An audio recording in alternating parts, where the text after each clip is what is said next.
Water and exercises, Wilkie. Have you used the baths here yet? No, not yet, Dad. Well, you ought to investigate the Russian and Turkish baths here.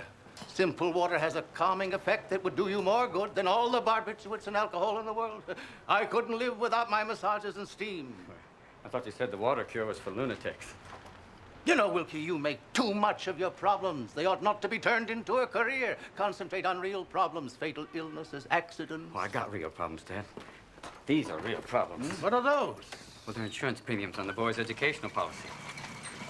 Margaret's mother took them out before we were separated, and even though she's dead, Margaret still sends them to me. She sticks me with everything, Dad. She won't even let me file a joint income tax return. You give her too much money, Wilkie. What am I supposed to do, Dad? They're my kids. I love them. I don't want to see them want for anything. I don't want to see her want for anything. Such a thing, Wilkie, is over-pampering your family. Yeah, but Dad, I just can't hurt her anymore. I just wanted to find somebody else.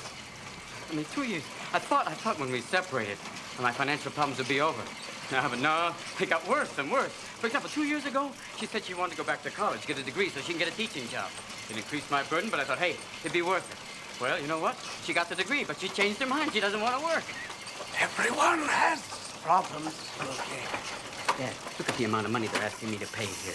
Look at that. You're all punched out, nice and neat. You wouldn't even think that they were asking for money. Did I tell you, Wilkie, your sister is after me again? Yes, she wants me to rent a galley for an exhibition of her paintings. When she was 4 years old, she had me buy her crayons. Now she's 40 years old and thinks I ought to rent a gallery. You think she's an artist, Wilkie? I don't know. At least she's trying something. Well, let her try something worthwhile. But let her husband pamper her delusions. She has no talent. She wasn't even good with the crayons. You don't have any sympathy, do you, Dad? Not for Catherine?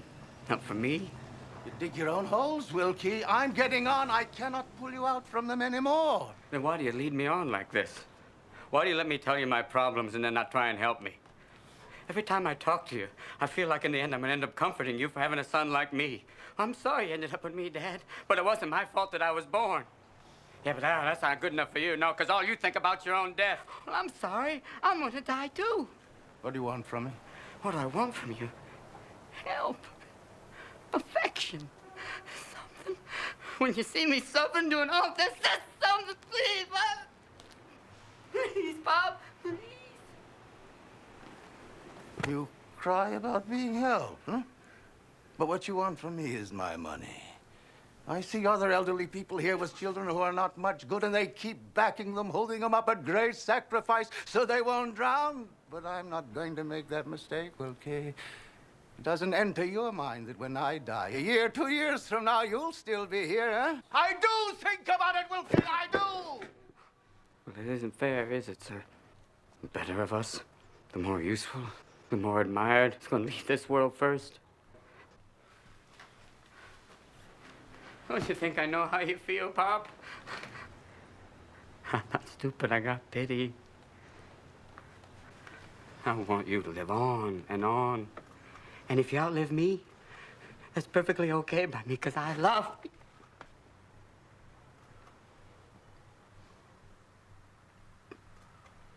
you. You hate me, don't you? If I had money, you wouldn't. That's the truth, isn't it? Here. Then we'd be a fine father and son.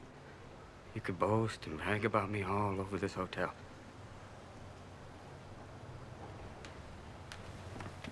Wilkie, I can't give you any money. There'd be no end to it. You and your sister would take every last cent from me. I'm still alive. I'm not dead. I'm as much alive as you or anyone, and I want no one on my back. And I give you the same advice, Wilkie. Carry no one on your back.